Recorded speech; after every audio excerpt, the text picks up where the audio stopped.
My name is Helena, and for 25 years I was the invisible daughter in the Santos family, while my younger brother Ricardo was the golden child, showered with attention, affection, and every possible opportunity.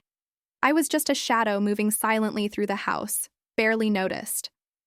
I grew up in São Paulo, in a middle-class neighborhood where appearances were everything, and my family was obsessed with keeping up the perfect image for neighbors and relatives.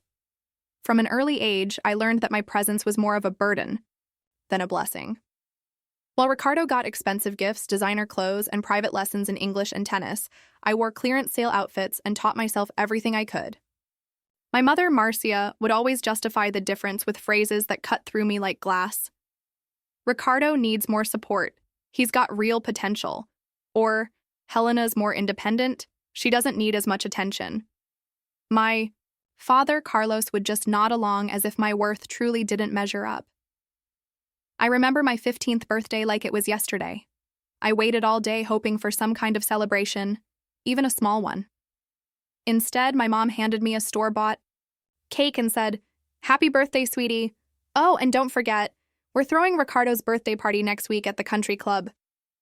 I had just turned 15, an incredibly special milestone for girls in Brazil, and all I got was a supermarket cake, and the reminder that my brother, who was turning 13, would have a party with over 100 guests.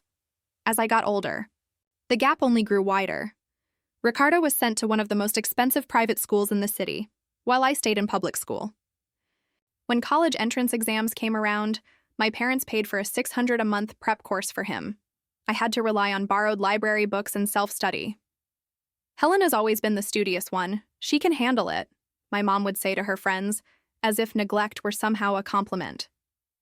If any of this resonates with you, if you've lived through family injustice and emotional invisibility, subscribe to the channel for more real stories of resilience and emotional revenge. You're not alone in this fight. Despite it all, I got accepted into the University of São Paulo's law school, one of the best in the country. I remember rushing home with the acceptance letter in hand. My mom was in the kitchen making Ricardo's favorite dinner. He had just failed the entrance exam for medical school. "Oh, that's nice, honey," she said without even looking. Up. "Ricardo, dinner's ready." No celebration, no acknowledgement. It was as if my achievement didn't even count. All through college, I worked to support myself. Ricardo, on the other hand, got a $300 monthly allowance to focus on, his studies. I interned in the mornings, studied in the afternoons, and waited tables at night just to pay for tuition. I'd get home at 2 a.m., sleep for 4 hours, and start all over again. My body ached, my mind was constantly tired, but I had a fire burning inside me. I was going to prove my worth even if it was the last thing I did. During those years, Ricardo switched majors 3 times. First pre-med, then engineering, then business. Each switch came with hefty transfer fees and a fresh stack of books, but my parents paid every penny without a second thought. "It's normal, he's figuring himself out," my mom would say. "It's better he finds his passion than ends up in a career he hates." Meanwhile, I held tight to my law degree with everything I had, because I knew I wouldn't get a second chance. In my 4th year of law school, I started interning at a well-known law firm in downtown São Paulo. The work was intense, but for the first time, I felt like I was doing something I genuinely loved. My boss, Dr. Rodrigo Mendes, quickly noticed my potential and began assigning me more complex cases. I worked 10-hour days, studied late into the night, and still managed to maintain top grades. Influential people were finally recognizing my dedication, but at home, I was still the invisible daughter. When I graduated, the firm where I'd interned offered me a full-time position. My starting salary was 4,000 reais, a solid paycheck, even above what most new lawyers earned. I remember walking into our living room that night, heart pounding with excitement, holding my signed contract in hand. My family was watching TV. "I got the job," I said, practically bursting. "I'm going to be making 4,000 a month." My mom glanced at me with an unreadable expression. "That's great, Helena. Oh, by the way, I forgot to tell you, Ricardo is starting a job with your Uncle Paulo next week. His starting salary will be 5,000. And just like that, my moment was dimmed again. It always was. No matter how hard I worked, no matter what I accomplished, Ricardo was always there to overshadow it. But I didn't give up. I worked harder, took on extra cases, stayed late at the office. Within 2 years, I doubled my salary. I bought my own apartment, a modest 2-bedroom place in Villa Maddalena, and finally gained full independence. When my parents heard, they were surprised but didn't say much. "Helena's always been so independent," my mom told her friends, as if it wasn't a big deal that I had done it all on my own. Then came Ricardo's big announcement. He was getting married. His fiancée, Bianca, was the daughter of a wealthy businessman, and the wedding was going to be a massive event at one of the most luxurious venues in the city. My parents were ecstatic. For months, the only topic at home was the wedding. My mom basically lived on the phone, micromanaging every detail. Only the best vendors were considered, the most exclusive venue was chosen. Everything had to be perfect for their golden child's big day. I pitched in financially without being asked. I contributed 15,000 Rs, a huge chunk of my income, nearly 3 months' salary. My mother accepted it like it was expected. "Thanks, sweetie, this will really help with the flowers. And decor." That was it.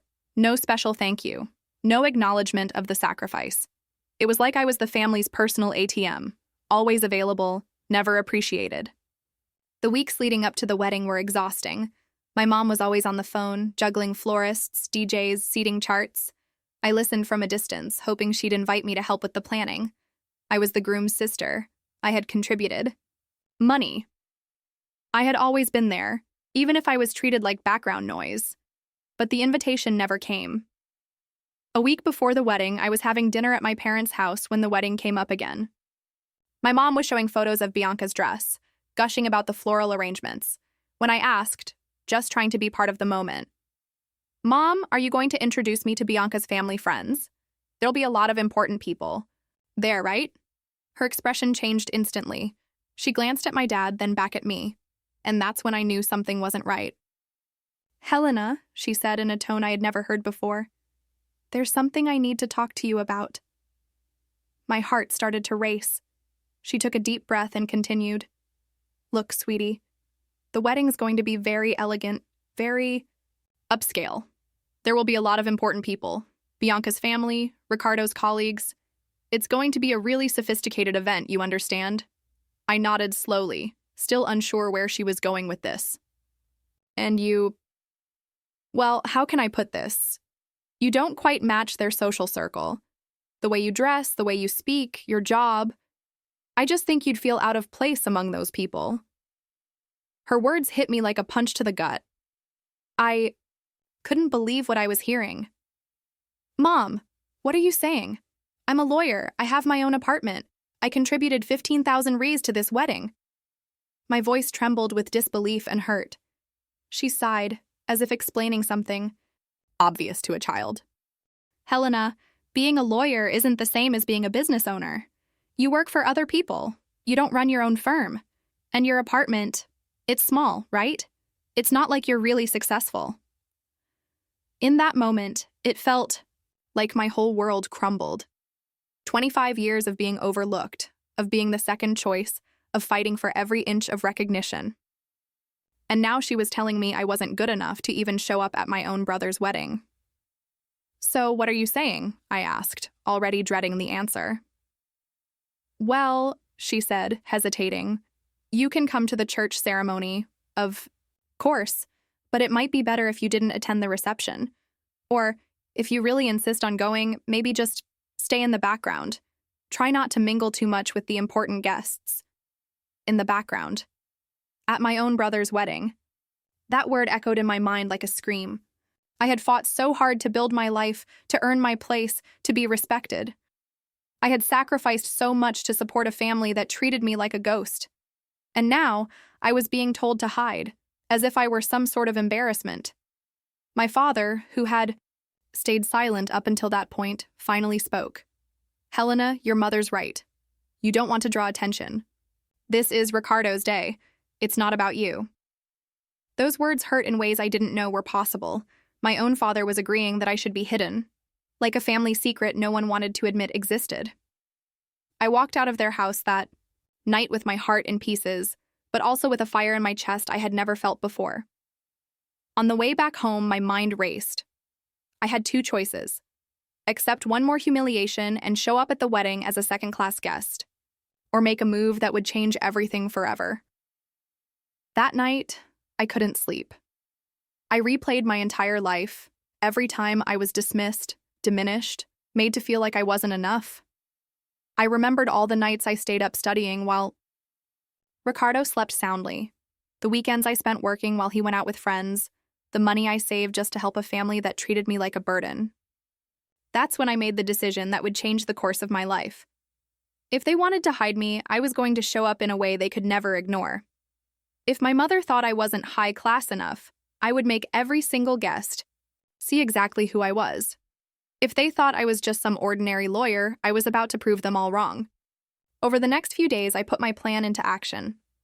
First, I called my boss, Dr. Rodrigo, and told him everything.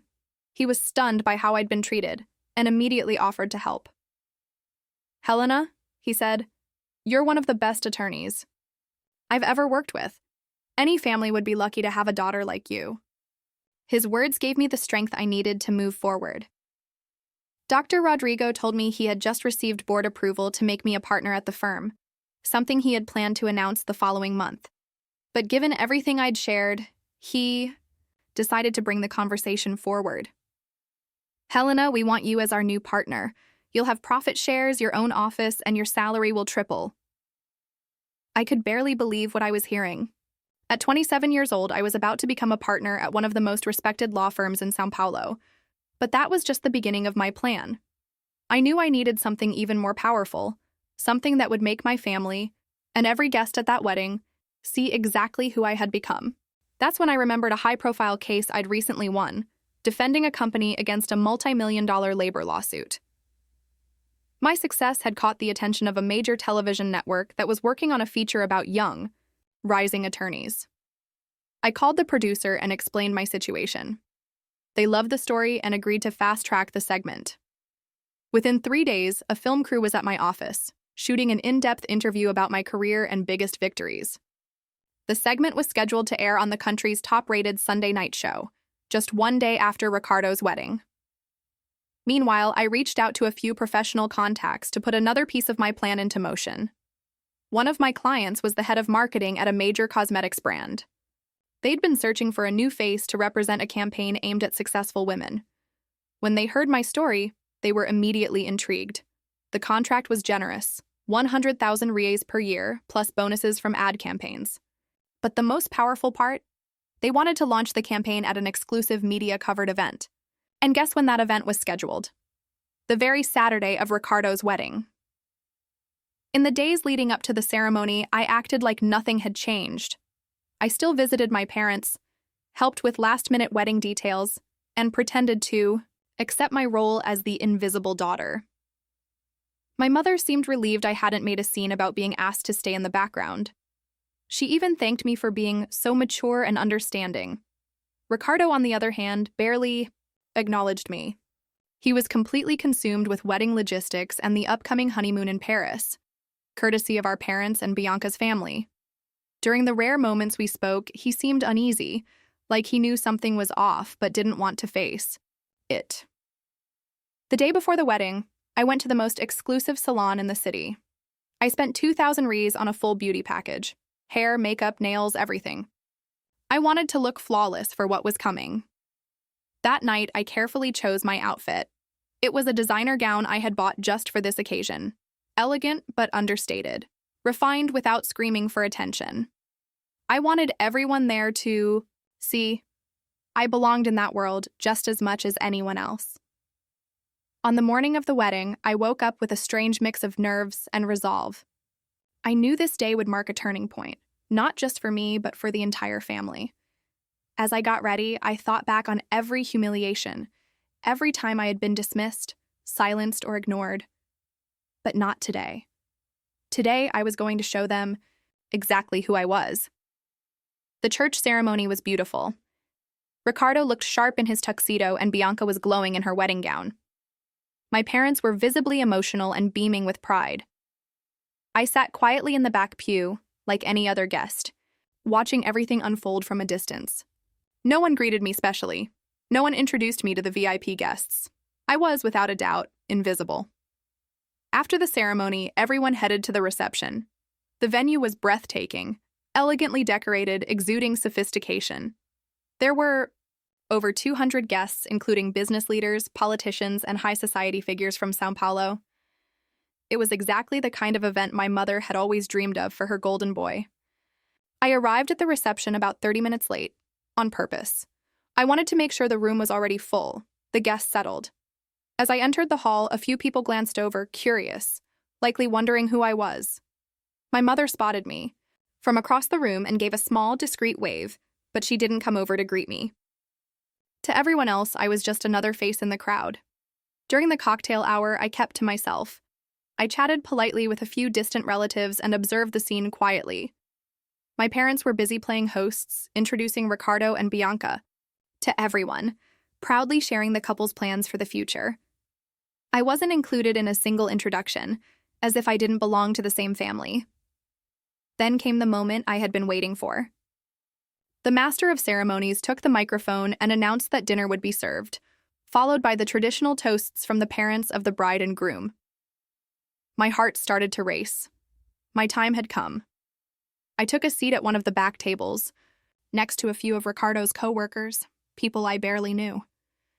The conversation was all about business deals, travel plans, and investment portfolios.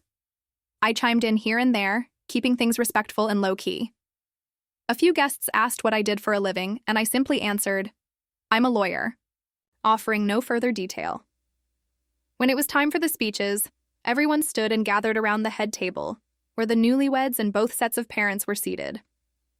My father went first, speaking about how proud he was to see Ricardo become such a successful man.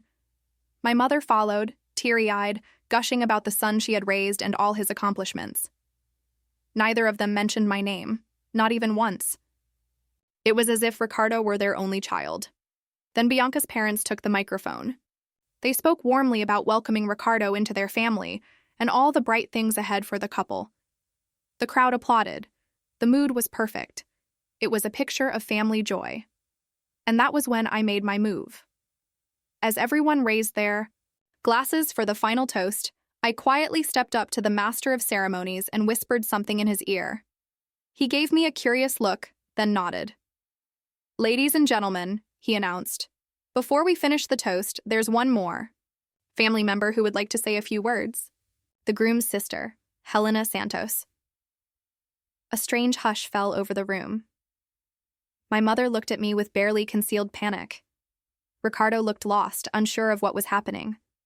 Bianca glanced at me with curiosity, probably trying to remember who I even was, since I'd never been featured in any of the family events.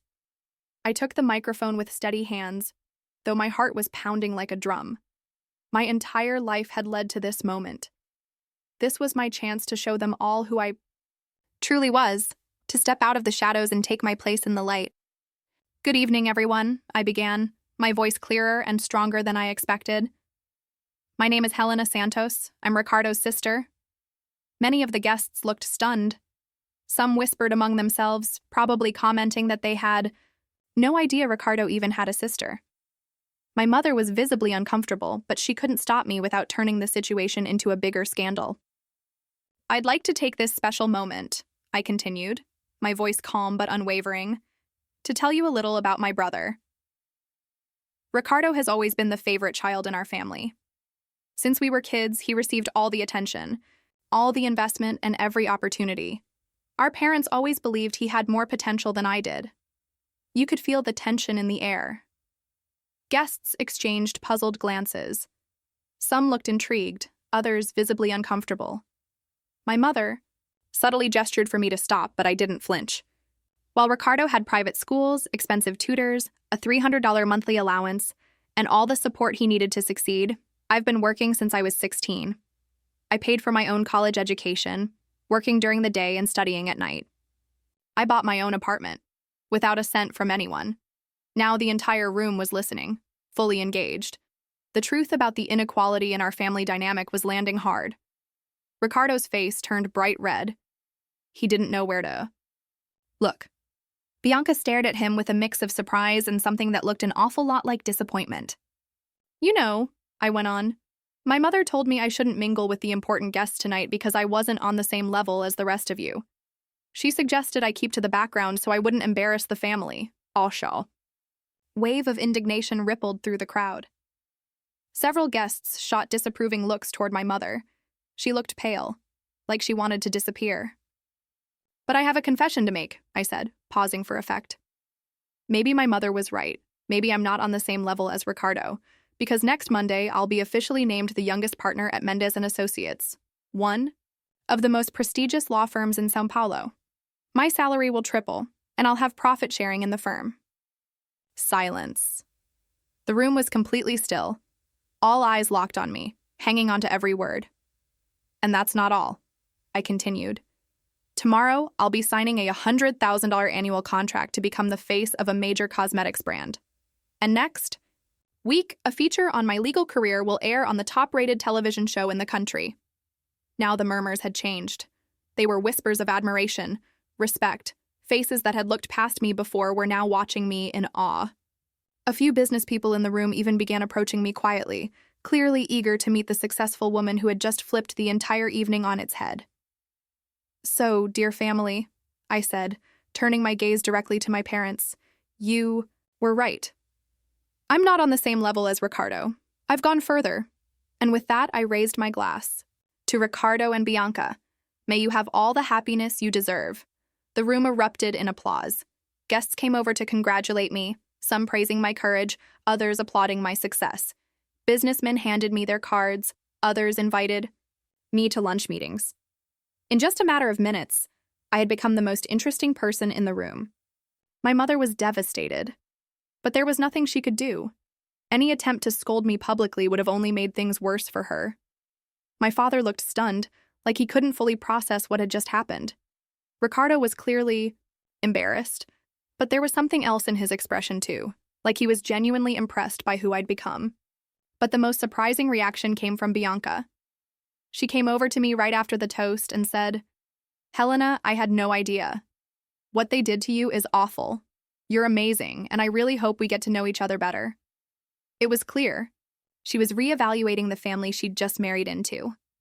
For the rest of the night, I was treated like a celebrity. People who had ignored me minutes earlier now made a point to strike up conversation, asking about my career, my future plans. Dozens of guests came up to congratulate me, not just on my success, but on the courage it took to speak the truth in a room full of people. My mother tried to get close to me a few times, but I kept a polite distance. I wasn't interested in emotional theatrics. My goal had been met, to reveal who I truly was, and to expose the hypocrisy that had been silently rotting through my family for years. As the night came to a close, I walked away with over 20 business cards from people who wanted to work with me. 3 respected lawyers offered to partner with me. A well-known socialite invited me to a charity gala she was hosting.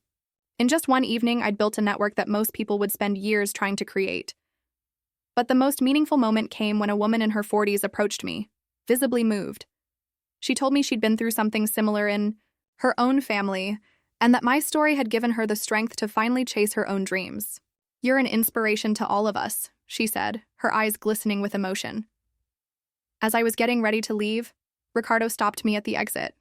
He looked genuinely uneasy and remorseful. "Helena, I didn't know you felt that way," he said. "I always thought you were okay with everything." I looked at him, my voice soft but steady. "Ricardo, you never asked how I felt. You all just assumed I was fine because it was easier that way."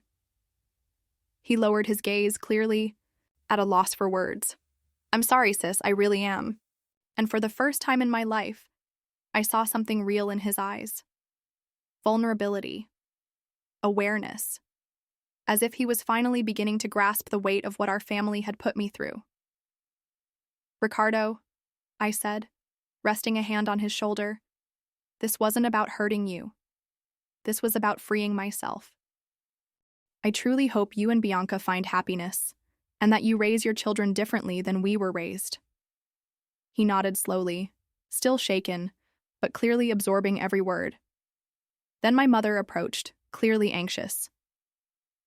"Helena, we need to talk about what happened tonight." I looked her dead in the eye, with none of the old submissiveness she was used to seeing in me. "There's nothing to talk about, Mom. I just told the truth. If that made you uncomfortable, maybe it's time you reflect on the choices you made all these years." She tried to defend herself, but I cut her off. "For 27 years, I let you treat me like I didn't matter, like I was second tier. I accepted being ignored, underestimated, hidden. But that ends today. From now on, I'll be treated with the respect I deserve, or I won't be treated at all." And with that, I turned around and walked out of that party, leaving my family behind to deal with the truth they had spent a lifetime pretending didn't exist. In the weeks that followed, my life completely transformed. The segment about my career aired on national television and made a huge impact. I received hundreds of messages from people who saw themselves in my story. Many women reached out to share similar experiences they had lived through in their own families. The contract with the cosmetics company went through, and the campaign was a huge success. My image came to represent the Brazilian woman who fights for her place, refuses to be diminished, and earns her space in the world on her own terms. It was exactly the kind of message I wanted to send. At the law firm, we started landing more high-profile cases. Companies that had never even heard of me were now actively seeking me out. Within 6 months, my income had increased by over 400%. I bought a larger apartment in the South Zone, treated myself to a luxury car, and for the first time, I could afford all the comforts my parents had always denied me, but handed over to Ricardo without hesitation. The dynamic with my family changed dramatically. In the months following the wedding, my parents tried to downplay everything that had happened. My mother would call constantly, trying to convince me to let it go and get back to normal. But I had drawn a line in the sand. There was no going back. "Helena, you're being overly dramatic," she said during one of our tense phone conversations.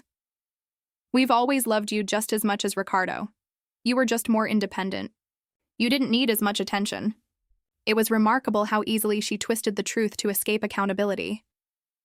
But I wasn't that little girl anymore, the one who used to swallow those excuses. "Mom, independence is one thing. Neglect is another," I said, calmly but firmly. "You forced me to be independent because you didn't want to invest in me. There's a difference between encouraging autonomy and simply abandoning a daughter."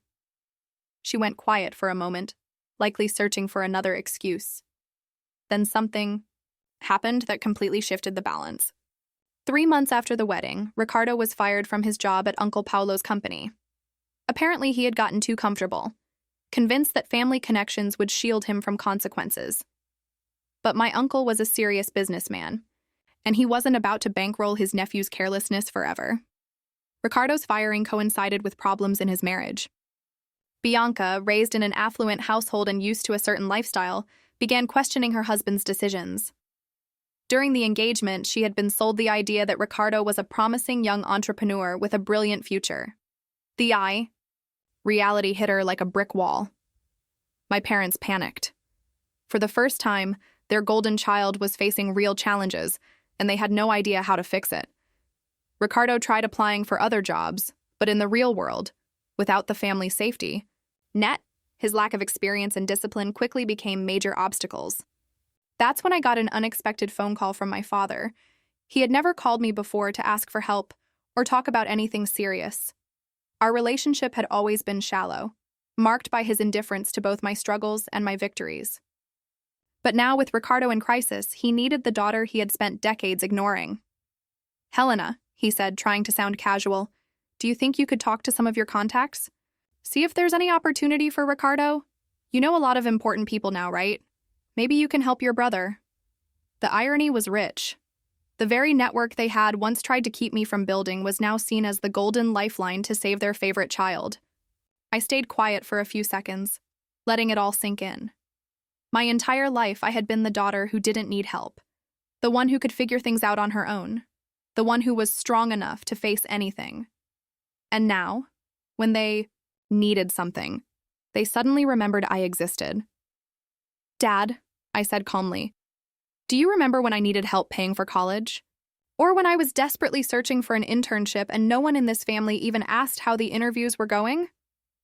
Do you recall ever offering me the same network of contacts you used to land Ricardo that job at Uncle Paulo's company? He looked embarrassed, clearly unsure of what to say.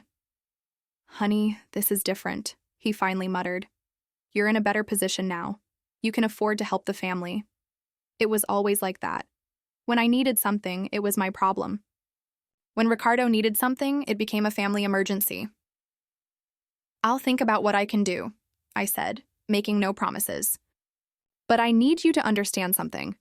The help you're asking for now is built on years of effort, sacrifice, and loneliness, things you chose to ignore. Maybe it's time you acknowledged that. Over the next few days, I genuinely thought it through, not out of revenge, but because I recognized an opportunity to redefine the power dynamics in our family, this time based on mutual respect, not neglect disguised as normal. I decided I would help Ricardo, but on my terms. I organized a family meeting at my new home, a 1,500 square foot apartment with a stunning view of the city skyline. When my parents walked in, I saw the shock on their faces. It was obvious. They hadn't expected me to have achieved so much so quickly. This place is beautiful, sweetheart, my mother said, trying to sound casual, though I could see she was floored. You got all this on your own? It was the first time I'd ever heard even a trace of genuine admiration in her voice when it came to my achievements.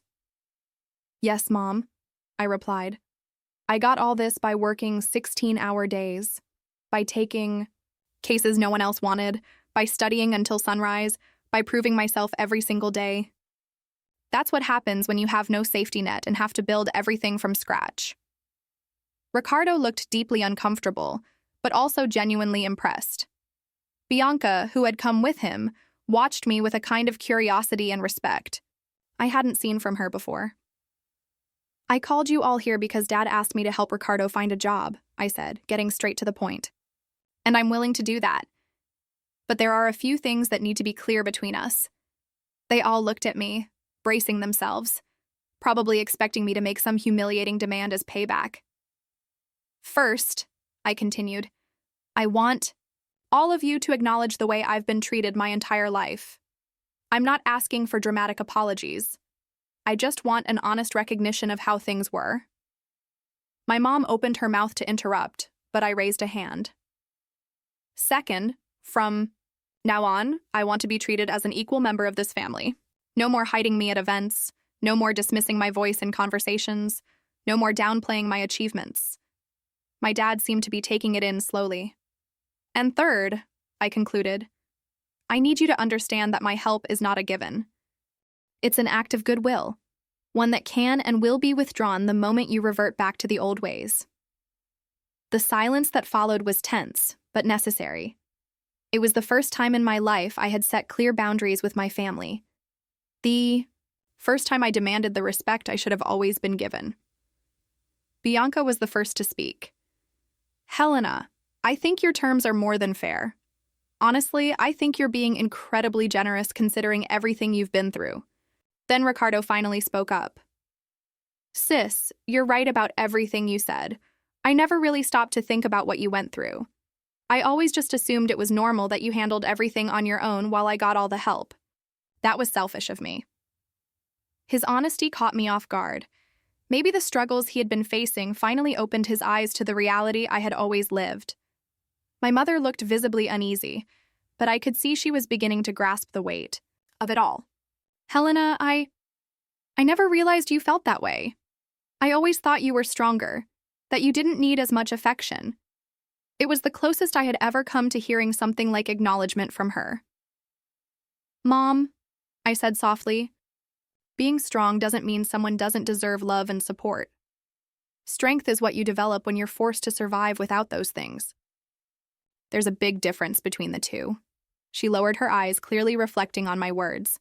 Then my dad, always the one most resistant to admitting any wrongdoing, finally spoke. Honey, I think we really did fail you. It wasn't on purpose, but that doesn't excuse it. It wasn't much. But coming from him, it meant more than I could put into words. With the conditions set, I kept my end of the deal. I used my connections to set up 3 job interviews for Ricardo at well-respected companies. But I made it clear, from that point, On, it was up to him to earn his way, by preparation, dedication, and merit. To my surprise, Ricardo took it seriously. Maybe getting fired and watching his marriage falter had been the wake-up call he needed. He studied for the interviews, researched each company, and eventually landed a position at a financial consulting firm. The salary wasn't as high as what he'd made at Uncle Paulo's company, but this time it was a job he had earned on his own. In the months that followed, I noticed a slow but steady shift in the family dynamic. My parents started including me in meaningful conversations, actually listening to my opinions when it came to family matters, and showing a sincere interest in my professional life. It wasn't perfect, but it was progress. Ricardo changed too. He began coming to me for career advice, asking how to navigate workplace challenges. For the first time, we were building a real sibling relationship, one based on mutual respect, not on some outdated, lopsided family hierarchy. But the most symbolic moment of all came 6 months after the wedding. It was my mother's birthday, and for the first time in years, I wasn't just invited to attend the party. I was invited to help plan it. During the preparations, my mother pulled me aside. What she did next was something I had never expected. She asked to speak with me privately, and for the first time in my life, she offered a real, heartfelt apology. "Helena," she began, "I've been thinking a lot about that talk we had at your apartment, and everything that happened at Ricardo's wedding." She took a deep breath before continuing. "I need to admit something. I treated you terribly your whole life. I kept telling myself it was because you were stronger, more independent. But the truth is, it was easier for me to pour all my energy into Ricardo because he always needed me more. He was more fragile, more needy." Her words moved me deeply, not just because she finally acknowledged the truth, but because of the raw honesty behind them. "I also have to admit," she continued, "that I felt threatened by your success. When you started standing out professionally, it forced me to confront the possibility that maybe I had bet on the wrong horse all those years." It was a powerful confession, one that revealed a level of self-awareness I had never seen in my mother before. "Mom," I said, feeling an unexpected wave of emotion, "thank you for saying that. I can't pretend there's no pain, because there is. But your honesty means more to me than you realize." That day, we cried together, maybe for the first time as a real mother and daughter. It was a moment of healing I never thought would be possible. It didn't erase the years of neglect, but it opened the door to building something real between us. My mother's birthday party was unlike any family gathering before. This time, I was introduced proudly to every guest. My mother made a point of sharing my professional accomplishments, and for the first time, I truly felt like I belonged. During her thank you speech, she did something that took my breath away. "I want to take a moment to talk about my 2 children," she said, looking right at me. "Ricardo, who is learning to build a life through his own effort, and Helena, who has always been an example of strength and determination, and who taught me that strength and tenderness are not mutually exclusive." It was the public recognition I had longed for my entire life. It wasn't just a gesture of repair. It was a declaration that I finally had a rightful place in this family. In the years that followed, my career continued to rise. I became one of the most respected corporate lawyers in São Paulo. I opened my own firm, now employing more than 20 people. My story became a case study in several universities, used to illustrate perseverance and resilience. But perhaps the greatest achievement of all was the transformation within my family. Ricardo grew, both professionally and personally. He learned to value hard work and merit, and his marriage stabilized once he proved to Bianca that he could succeed on his own. My parents became loving and involved grandparents when Ricardo and Bianca had children, but more importantly, they finally understood the dangers of favoritism. My nieces and nephews are treated equally, regardless of gender or personality, and my parents always make sure to include me in every family celebration. Today, when I look back, I realize that moment at Ricardo's wedding was a turning point, not just in my life, but in the life of our entire family. It was painful, it was dramatic, but it was necessary. Sometimes, to break generational cycles of toxic behavior, you need the courage to cause an earthquake. My story has since inspired many women who've been through similar struggles. I still receive messages from people who found strength in my journey, who used it as a spark to break free from damaging family dynamics and claim the recognition they deserve. And perhaps the most important lesson I can share is this: your worth doesn't depend on someone else seeing it, not even your own family. But that doesn't mean you have to accept being overlooked or silenced. Sometimes you have to find the courage to demand the respect you deserve, even if it makes others uncomfortable, because the discomfort passes. But dignity stays. My revenge was never about malice or destruction. It was about truth and justice. I didn't want to tear my family apart. I wanted to transform it. And in the end, we all came out better because of it. Ricardo learned about responsibility and earning his way. My parents learned about fairness and respect, and I learned about my own power to spark change. Today, I'm a fulfilled woman, professionally successful, part of a family that finally values me, and living a story that's inspired others to find their voice. The girl who was once told she wasn't good enough to show her face at her own brother's wedding became a symbol of resilience and strength. If you saw yourself in this story, if you've ever been underestimated or pushed aside by your own family, know this: your worth doesn't depend on anyone else's validation, but that doesn't mean you have to stay quiet. You do have the right to demand respect. You do have the right to fight for your place in the light. Sometimes the most powerful revenge is simply living well and showing the world exactly who you are. Share your own story in the comments below. If this narrative touched or inspired you, give it a like and subscribe to the channel for more real-life stories of emotional justice and personal triumph. Your story matters, and it deserves to be told and celebrated.